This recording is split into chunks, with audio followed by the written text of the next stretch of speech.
Welcome to the Deltarune theory iceberg. From the normal to the whack, the iceberg has it all. And today I'll be going through it for my dead channel. Let's get started. Chess theory was the original idea for how it was all in imagination, seen with the areas screwed about. This was later debunked with Susie being confused and Birdley dying. Ralsei is Asriel. Come on now. Acronym name and looking like this monster gaster. He's the basic foundation for the more dark side of the story, turning secret enemies crazy, shadow crystals being part of him, that basement. You'll see him a lot in those videos. T-theory. It gives us a good foundation on how characters see each other. While Noelle loves Susie, she doesn't know who Ralsei is. Gaster is the Eggman. I mean, who else could it be? Chris is the Knight, with Chapter 2 having him open a fountain and having a knightly appearance. It's no wonder people consider him the Knight. Now for the much longer part of the iceberg.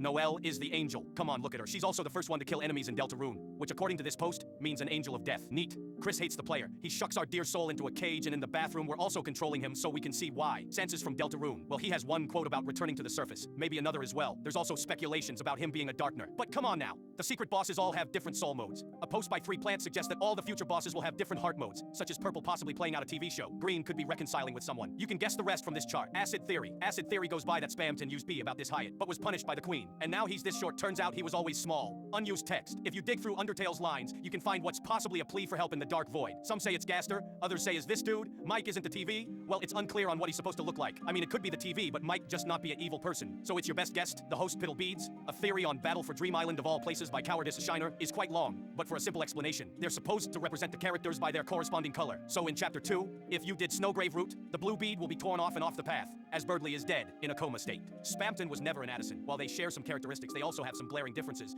going as far to say he's actually these mannequins, as they closely resemble each other and it reduces Spamton's damage against you. Chris is Chara. I mean, look at guys, it's Chara. Chris also technically replaces Chara in this universe, as that was Asriel's adoptive sibling, but yay, it's kinda limited. The secret bosses are all abandoned items. Jevil is the Joker card. A card you don't quite see in poker, and Spamton is literal junk. No wonder they're sad. Tenna, believed to be the main boss for Chapter 3. With Mike being debunked, the new theories of Jazz Boys, Western Spaghetti, and the ever-looming weather. Chris is Frisk, how daring. But I propose they're actually a combination of them, double the mass, combine the colors, food cravings, and a lack of eyes. Susie is homeless. Well, we know she seems constantly hungry throughout our interactions. Her pants are a bit torn up with not wanting to call her parents. Can monsters bleed? She mentioned a quote about monsters bleeding, which seems to be something they can't do. But there is sprite work of Susie bleeding. Undyne will die in the future. A possible weird route option I hear? Considering Birdley dies for being proactive, people are considering Undyne will die for being quite an aggressive person, and the door is open for the cops to arrive. But Toby can think of something else. Ralsei has a crush on the player. We know Chris is less amicable with him than to Noelle. We also know Ralsei looked at us for the boat ride, Lonely Man. Now for the depths.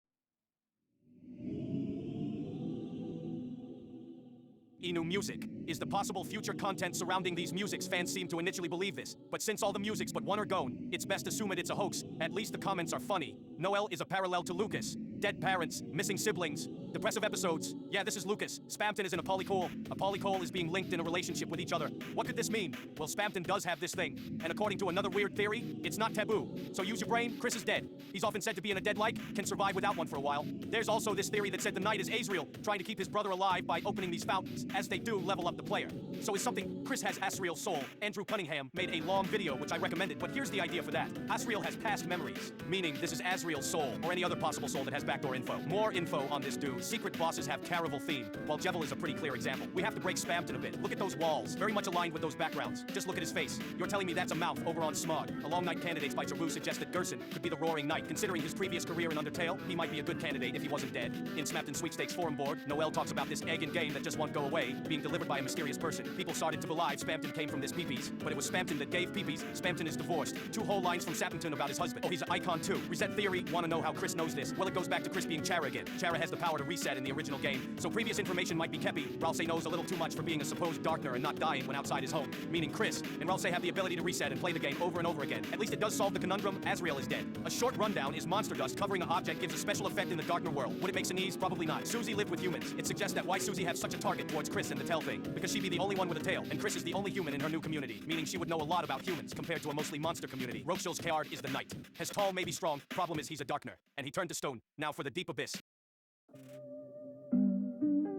Spamton is a trans metaphor. He doesn't like his puppet-like body, has limited motion, and he's a shorty with his new body. He can do many things like being huge, I guess, but still has strings to it. Deltarune is a retelling of the Earthbound Halloween hack. The plot of the Earthbound hack has a sad person. The apocalypse is near, and that's about it. Very hard to see two nerds as the same, though. First contact, the game's name starts with that. Presumably you're calling Gaster to make a body, only to be discarded and use Chris instead. Mike is Burger Pants. The fandom post is small, but does raise a good point. They can be seen in Chapter 2 and seem to be more like a franchising company, suggesting more influence outside this town. Cartomancy theory. Some cards have meaning behind it. We know some characters do fit into this. For example, Rousey Nature is a helpful magician, but also one that knows more than to be believed. The player is said to be Chariot, a dominating force that blows through the path, like controlling Chris. Of course, this theory does hold some water when you consider Undertale did made merch for it. Hidden song in the static TV. If you enter into Spamton's sweepstakes with one portion static, you'd find a wave of ocean sound and onions, and has heard about this supposed waves of the deep blue. What does it mean? Well, Tenna could be residing there, biding his time to conquer the light war or the radio. Wave is somehow reaching this dude. Archangel reference. The angel is commonly seen in the symbols, possible connection, the religion in the game. Noel having angel clothing. And this person considers Mike's to be an angel, as he's likely the dude helping out Spamton in his business deals. Considering Spamton has high praise for him, the thorn ring is a wedding ring. Consider how earlier Spamton is divorced. Well, that ring could be that. A failed marriage that he still clings on, representing a toxic moment in his life. It does hurt Noelle, and we are making her do bad things. So it's pretty solid. Karma Jock, Cromer. Undertale had this karma effect that causes the player to lose HP over time. And what does Cromer do? Fluctuate between varying amounts. It's not one-to-one per se, but it does give somewhat of a good insight in who Spamton is. Consider how it's never fair. Unless you pick the price at the right time, or people are figuring out what KR means in the evil route. Well, that was the Deltarune iceberg. It was an interesting sight to see some out there theories, but I hope you learned something out of these bunches from either sources or just me giving a non-founded opinion. But hey, that's the iceberg. See you with whatever's popular, night.